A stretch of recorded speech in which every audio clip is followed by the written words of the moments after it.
Hey, what's up, you guys? Jeff Cohn here with another episode of the Team Building Podcast, where we interview top team leaders, broker owners, and thought leaders from across the country. We have a very special guest today, a mega team leader, possibly a broker owner. He's going to tell us all about his success in Washington State, Mr. Nick McLean. Welcome to the podcast today. Glad to be here. How'd I do on your last name, by the way? You nailed it. Actually, Let's McLean. Go. Yeah. I just watched a show with John McLean. My son had never seen Die Hard, so we watched it last week for Christmas. Great Christmas movie.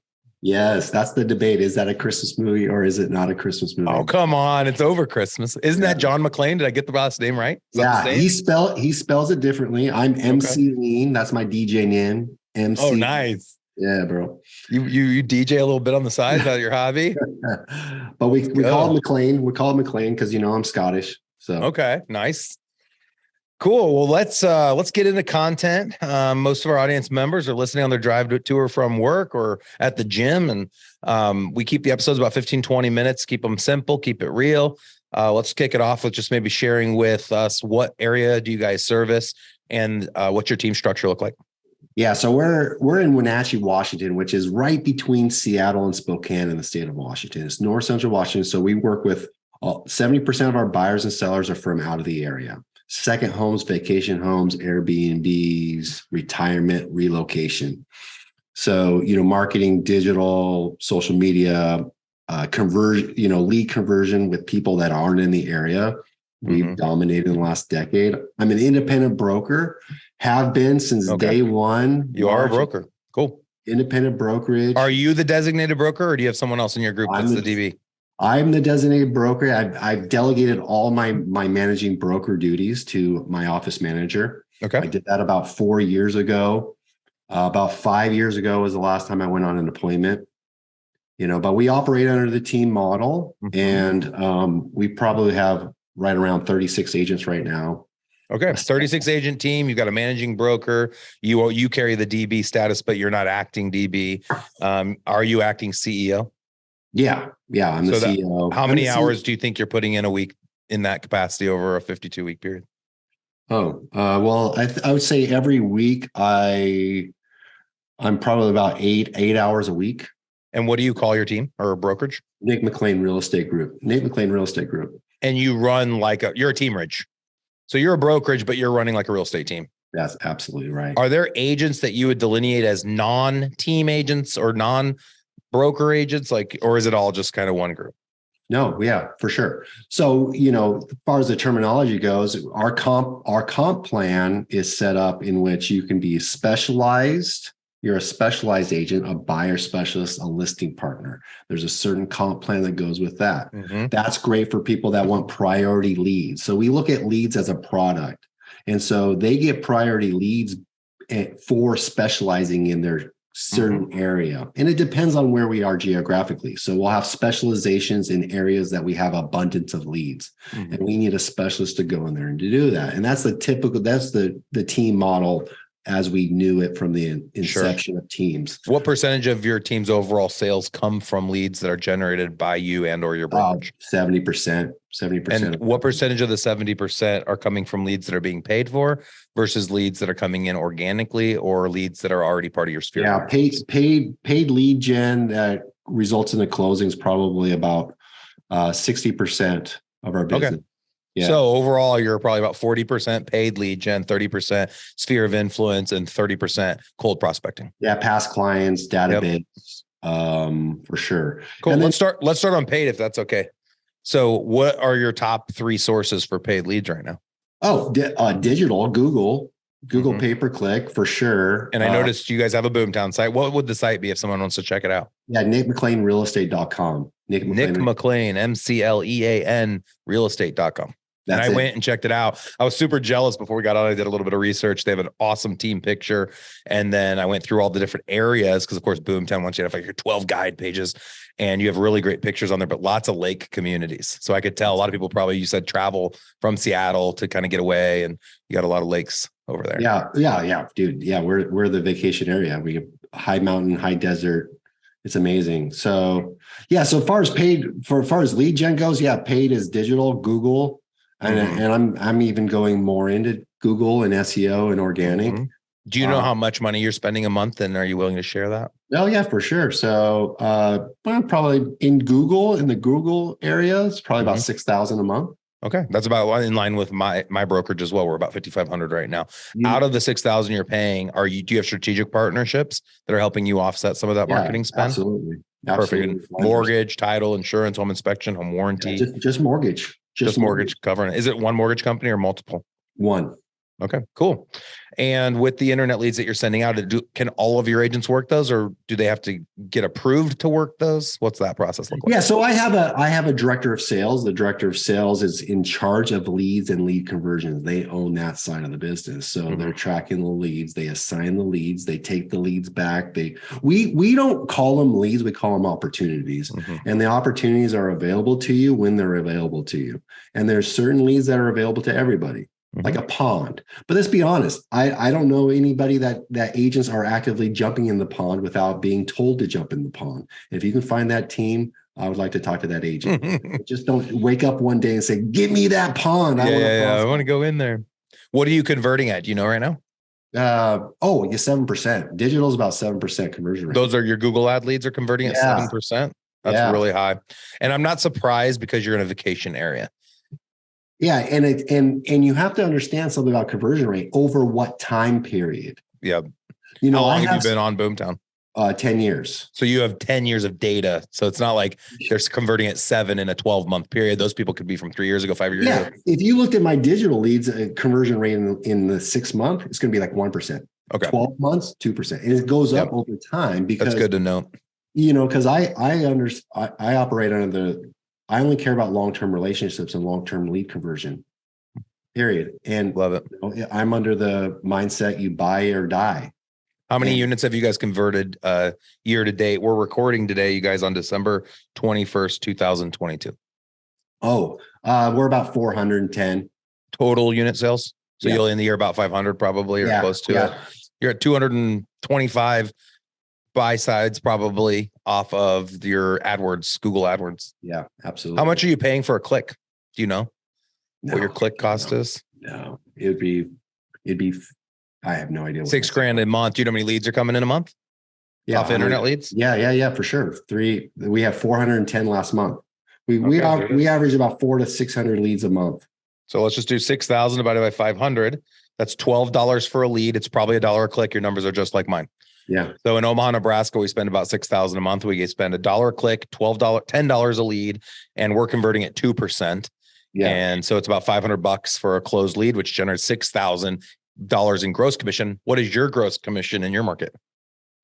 Oh, gross commission, we're 550. So on the buy side, we're about 10,800 gross commissions. What's the typical payout? 2.5 or 3 on the buy side? It's 1.8 on the buy side. Oh my gosh. Wow. So are your splits 50-50 or 60-40? 50-50. Okay. Interesting. Yeah. See, in my marketplace, a lot of brokerages offer 3 on the first 100, 1.5 on the balance. So you'll see something similar in Canada where it'll be 3.5, 1.5, or 7% total, 7% on the first 100, 3% on the balance. So in my marketplace, people are doing 6 and 3. Man, I hate to admit, I have never heard that before. Yeah. Do you see that a lot anywhere else? Or have you heard of that? No, in Canada. In Canada, they do 7 on the first 100,000. So 7% on the first 100,000, and then the rest is just the balance. 3%. The rest is 3. So basically 1.5 on the co-brokerage side. Yep. Right. So the higher you go up in price, the lower. That's why it's 1.8%. So, I have to make that up on the list side. Okay. So we made it up on the list side by raising prices. So our average list side commission is 3.6% take home. Mm-hmm. So we're taking home 3.6 on the list side. That makes up for the loss on the buy side. What percentage of your deals are listings versus buy sides? It's about 45% listing. Just to pause here, you guys, for everyone listening right now, is this not a business conversation? You know how rare it is, Nick, for me to be able to sit here with a business person who claims to be a business person and have a business conversation. And I'd say 9 out of 10, not more than that, 99 out of 100 can't answer these questions. So I'm very impressed. You know your numbers, and that matters because obviously that helps you make better choices going into next year. How many agents are fishing in your pond out of your 36, just out of curiosity? Because I usually see that not all 36 want to work the internet leads, right? No. I mean, nobody's going in the pond, but they are getting direct assignments. So I believe in assigning an opportunity to more than one person. If you want to increase your conversion rate, give it to more than one person. Yeah. And I know Boomtown, they've taught for a long time. You've got they called it Shark Tank. You throw all the leads, like you had mentioned, into the pond, and then the sharks and everybody goes after it. I know for leads' sake, oftentimes they don't want to have multiple calls from from different agents from one team, but it sounds like you guys are doing a great job. Yeah, that's the thing. I hear that all the time. It's going to confuse the person if they get more than one phone call. Well, I played the probabilities, right? What's more likely, that the consumer is going to get upset that they get called too many times, or that only less than one person will call the lead? Yep, I'm with you 100%. If you give a lead to four agents, give a lead to four agents. Yeah, 100%. Well, and our rule always with Shark Tank, because we actually do that. So anytime someone leaves our organization, we put the leads into one account. We just call it our elite leads account instead of assigning it to somebody else. So we'll take 3,000 leads from somebody when they leave our company, and we put them in the elite leads account. And then everybody works the now wall off that elite leads account. The rule is until you've talked or emailed or texted, communicated in any type of medium, then you can transfer the lead into your account. So I'm just like you. Like, everybody can work it until they get it, and then you can transfer it over. Let's jump in, because I know our audience is going to want to know this. We spent a lot of time on the 40%. Let's go to the 30%. You had said that 70% of your deals come from leads you're generating. 40% of that 70, essentially, or 40% overall, is coming from the ad paid ones, but you're generating a lot of leads, 30% probably from your sphere of influence. What are you doing now that you're no longer selling? You said you've been 5 years out of sales. What are you doing to engage your SOI and then handing those leads off to other people? Yeah. So all of our leads go into MailChimp. So once a week, we import into MailChimp, and you can do it by Zap or however you want. And then in MailChimp, I write content to the database. I send probably 200 emails a year to the database. Sometimes they'll get 2 emails in a day from me. What kind of emails? What do they look like? What are they about? Market update emails, thought leader stuff, health things. Are there call to actions or links to go search a property, or for sure, to your mortgage company, that kind of stuff? I'm driving them back to the website.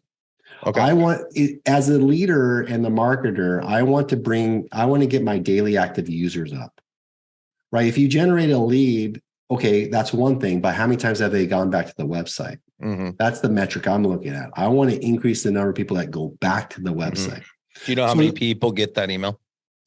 Yeah, I send out an email right now to 33,000 people. Do you know how many people are in your database? And what I'm looking for here, you guys, why I'm asking these questions is it's interesting. I have 400,000 in my database, but only 60,000 on my email list, because we give everyone the ability to opt out. Yeah. And I do think there is a point of diminishing returns when it comes to communicating with a list, depending on the content that you're sending to them. If they don't feel it's content specific, you run the risk of them opting out. Sounds like you're sending a lot of freaking emails. So I'm just curious. I send a lot of emails, and I, one of the things that people were scared of getting unsubscribes. Well, you're going to get unsubscribes when you have too many call to actions. It's too cookie cutter. It's canned BS real estate stuff. Yep. Mine all text. So it's a custom. It's personal. All text. I write like I'm talking to you. I like that. Is it? Do you use their first name? Auto input the first name on there. Are there any other smart functions? Because like if you do auto emails through Boomtown, which I think they call Smart Drip. Is that Smart Drip or e-alerts? Yep. E-alerts or a Smart Drip. So you can actually say time of day, or it can say, hope you're having a great morning or afternoon or evening. It makes it feel like it was custom just for them. Are you doing anything like that in MailChimp? Well, I call it the hostage. I call it the hostage test. The hostage test is this, when you have a hostage and you want to show that they're alive, what do you have them do? Hold a newspaper up with the date that you took the picture. Okay, it's the date on the newspaper, but it's also the headline on the newspaper. So what's more realistic? The headline. So I'll give you an example. We just had the SBF crash or the whatever, right? Mm-hmm. Like I might say something like, hi Jeff, Ooh, I get it. That's a good hi one. Jeff. I was just noticing that crypto just crashed. SBF got arrested in the Bahamas. Speaking of the Bahamas, Then I go. Then you need a lake home. Here's a lake. Here's the Lake Chelan. That's freaking awesome, dude. So you're almost like their news source. Well, here's the thing. You have to take things from outside of our industry and grab them and pull them into our industry to give them the message, give them what they want to give them. So it takes practice to write like that, right? If you think about radio ads, the most effective radio ad out there is a live read. Well, why is a live read? Because they roll right into it. Right. So they're reading the news and they go, by the way, speaking of a car crash, have you seen what's happening in the housing market? You need to get a hold of blah, blah, blah, blah, blah. Yes. So it's like this seamless blending in to stand out. Yes. Right? And so I write to them, 200, 300 times. And by the way, I might have a PS. Usually the call to action is on a PS if there's a link, but I'll do many without any links at all. Very, very few. Very cool. So, I think that's one of your USPs. You're the first I've heard of that puts that much time into this, and I like it. It sounds fun. I like that it's just text and it's not a bunch of stupid pictures. You know how many people, top team leaders, are on my newsletter just to steal my stuff? I'm gonna compliment. That's great. I'm gonna have a paywall on this stuff because I'm sick of people ripping it off. I'm just kidding. If you guys want to get on, it's just a compliment to you, man. Anytime someone does those things the way you do it, that means you're doing it the right way. So then I look at my open race, right? So let's bring him back to the invite. He was about to invite everyone. How do we get on there, Nick? Oh yeah. If people listening want to get your emails. I want to get your emails, jeff@kwelite.com. Send them to me, baby. I don't know how to find, if you find me how do I sign up for this? Yeah, if you find me on Facebook or if you sign up on your website, do you guys bring in all the new registrants every month? Don't even sign up on my website. Let's go. My ISAs, no. 10,000 people will sign up this month. You're good. Yeah, find Facebook /Nick McLean. Hit me up. I'll get your email in my newsletter so you can see what I'm writing. And you can rip off my stuff, right? Now, here's the thing. I look at open rates, though. So at 33,000 people, I have a 24% open rate. That's great. Yeah, that really started at like 10, 11. So when they see... Well, when more people unsubscribed, then your open rates went up. Yeah, that's true too. As an overall percentage. But it's also a metric on whether or not they see your email and want to read it. 100%. Well, I loved what you said about the title, the headline, and it's time specific. And they're like, oh, wow, this is real. This isn't just someone went into a canned list of emails and copy pasted it in for me. So I think that's really good. Wednesday is not that doesn't tell me it's real. Yeah. I think people are a little bit more sophisticated now. Yeah. Than that. Our time's important. Right. Yeah. And we're picky. We're picky with how we want to spend our time. Our eyeballs don't last long. 7 seconds, 5 seconds on board. Let's move on to the next thing. It's the same thing in the podcast. Somebody gave me negative feedback, by the way, middle finger. If you go into my reviews on, I think it was Apple reviews, and they said, quit interrupting your guests. Well, guess why I interrupt my guests? Because sometimes my guests are boring. And if their answers aren't coming fast enough, or if the answer isn't something I think the audience wants to hear, I choose to interrupt them because it's my podcast. Yeah. So for whoever gave that review, go start your own podcast and don't say anything and just let your guests do all the talking. Yeah. Yeah. I agree with you. Now, the thing about what works for me is something that takes a lot of effort. And so if I want to have exceptional results, I got to be able to do exceptional things. And, I wrote to my email database 30 times in 30 days. And everyone told me 33 touch system, blah, blah, blah. Right. Screw you. I'm going to email them freaking 60 times. I'm going to go beast. I go beast mode all the time. Yeah, why not? Hey guys, if you don't know, we record all these episodes. You have to see Nick. When you see Nick's face, you'll think beast mode. He's a bald man just like me. And he's bringing it today. I'm really appreciative of you, Nick, to come on and share with us. Also, if you haven't gone out and left us a 5-star review and given me positive feedback, please go and do so. You can find us on every place that you can find a podcast episode. If you search team building, we usually come up number 1. Give us 5 stars. Give a shout out to Nick. Take advantage of all these cool offers he's giving you. Also, in January, we are offering a workshop for $200 to our entire network. It's going to be a virtual workshop, 8 hours long on January 25th. Is that right, Dana? Do you know? January 25th. You can find out more information about all upcoming events, including the virtual workshop at growwithers.com. That was correct. Oh, I got it right. Thank you, Dana. That was a perfect live read. There it is. Organic. You did it. Organic. In the moment, baby. All right. We have 5 minutes, Nick. We got into the meat and potatoes of Google Ads. We got into the meat and potatoes of SOI engagement.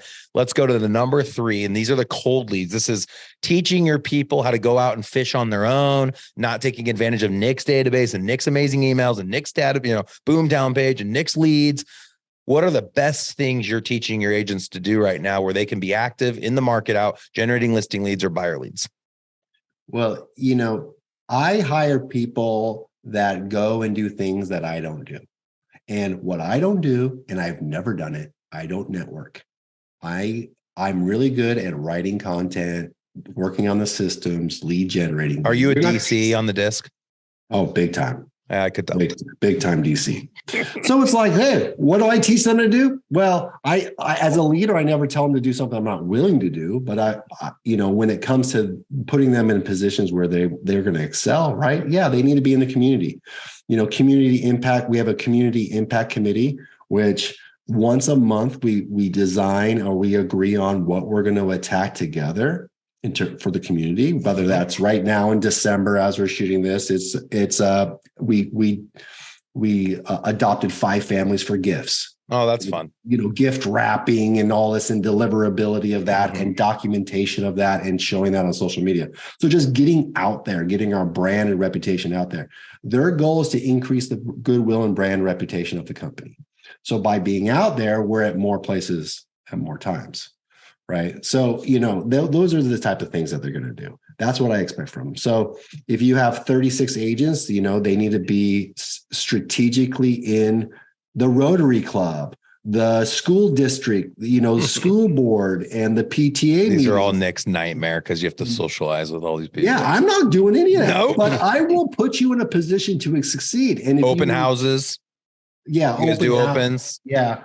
Yeah, so that's where we really focus on because that's going to increase that maybe that 60-40. That's going to start getting a little bit more of that. Yep. The places because there's there's been times where our team's 20% market share, so we sell 1 out of every 5 homes. That's impressive. That's 80% of the homes aren't us, and it's because I can't be at every church. I cannot be on every meeting. I can't be at every school. I can't be in these community impact areas. Mm-hmm. So then I need to grow my agent database and get them in my ad. Sure. Yeah. 100%. 100%. All right, let me rocket fire systems. And then we're going to wrap up for lead generation. I think we've talked on that, but you're using the Boomtown platform. Yes, right. As a CRM, you're using Boomtown platform on the back end. Yes. For lead gen, for the paid ads, you're using Google for the most part, provided through Boomtown, not a third party. Yeah, we do both, and we do YouTube ads and GLS, local service. We run our own. Okay. And then for mailing your database, you're using MailChimp. Yes. Okay. Contract management. Yeah. Contract to close with your admin. Transaction desk, Lone Wolf. Okay. Are you doing anything for dashboards, like some display wall, like a Gecko board or Sisu? No, we created our own. Okay. Excel. What are you using to display? Yeah. Google Forms. Sheets. Yeah. Google Sheets. I have a virtual assistant that works for Shell. Okay. Six months. Well, that's impressive. For those out there that don't have someone like that, if you create a Google form, you can go and pay $50 a month to Gecko Board. They do an amazing job grabbing the cells from your form and making a widget on a screen that looks really, really classy. Mm-hmm. Just Google Gecko Board and go look at images and you'll be like, wow, this is awesome. Yeah. That's what we did for a really long time. But then we adopted Sisu a couple of years ago, and Sisu's taken it like 10 times further. So if anyone wants more information about Sisu, go out to our website, eliterealestatesystems.com, click down under our favorite tools tab. You'll get a special deal if you sign up for Sisu and let them know you found us from the Team Building Podcast. Sick. What other systems that we haven't talked about? Oh, systems that I use? Tech stack systems, things that other people listening right now could go and invest in that have been like cool little hacks for you guys. I mean, as far as the tech stack goes, we communicate on Slack. Okay. Facebook, you don't have a private Facebook group? I've heard Slack, WhatsApp, private Facebook group. We went away from the Facebook. There's a lot of distractions when people are on Facebook. Oh God. Yeah. That's the problem. You want to decrease your productivity of your agents, get them on Facebook. Are you on G Suite? Do you guys use all the like Google? G Suite. Yeah. Same all with day us. All day long. And do you control the signatures? Are you paying the $12 a month or $6 a month version? Yeah, we control everything. So that's pretty cool. And then you can push like little tabs on the signature lines and do your upsells. Yeah, control's a big deal. Uniformity and alignment. Yeah. Not control, right? Uniformity and alignment. No, good. Yeah. Yeah. Nick, I could hang out with you, man. I'm a DI, but I can live with DCs because I've had to become a C in a lot of different areas to be successful, just as though you had to become an I to be successful. He did share with me that I can't say this because if your wife listens to the episode, never mind. No. Not saying it, right? No, don't say anything. Okay. Not saying anything. Sorry. Anyways, Nick, I'd love to be able to hang out with you sometime if you're ever in Omaha. Come check out the office. That offer goes for everyone listening. I hope I don't regret this. You can find me on Instagram at Jeff M. Cohn, JEFFM as in Mark COHN. If you're ever in the Omaha area and you want to check out our office, it's open to the public. Come check it out. It's a 10,000 square foot hybrid tech powered office of the future. We put a lot of time and energy into making it state of the art. It's a community space. People can use it like a WeWork. They can rent office space. They can rent the studio that I'm in right now. They can rent our training room that seats 100 people. They can rent the event space that seats 200 people. But come check it out. I think a lot of people would be pretty impressed. We believe it is the concept of the future. We're probably 5 to 10 years ahead of our time. There's no agent offices. No agent offices. What am I going to do? You're going to work. Agents should be prospecting 80% of the time and out servicing the leads if they're in an active role of selling real estate. But we all want to be like Nick when we grow up. He hasn't had to sell real estate for 5 years. I also haven't sold for about 7 years. And we are now in the space of thought leadership and helping others grow and build their businesses. Yeah. And when you get into that space, you start getting ancillarily involved, right? I think I started 3 businesses in the last 60 days, a vacation rental management company, a pest service company, and a title and escrow company. I saw that on your website. Yeah. Vertical integration, ladies and gentlemen. When you're doing 500 deals a year and you're influencing 36,000 people and you got hundreds of thousands of people in your database, what are the other businesses that you can run parallel to your already existing businesses? And you can't do it if you're out showing houses at 6 o'clock on a Saturday or focused on making your next commission off your sale from your active role servicing your client. So Nick, you're a great example to everyone. Congratulations on all of your success. Would love to have you back on the show. Everybody give him a shout out, reach out to him on social, and be sure to go out. Like I said, wherever you listen to your podcast episodes, give us a 5-star review, give a shout out to Nick. Appreciate you being on the show today. Yeah. Fine. Yeah. Pleasure, man.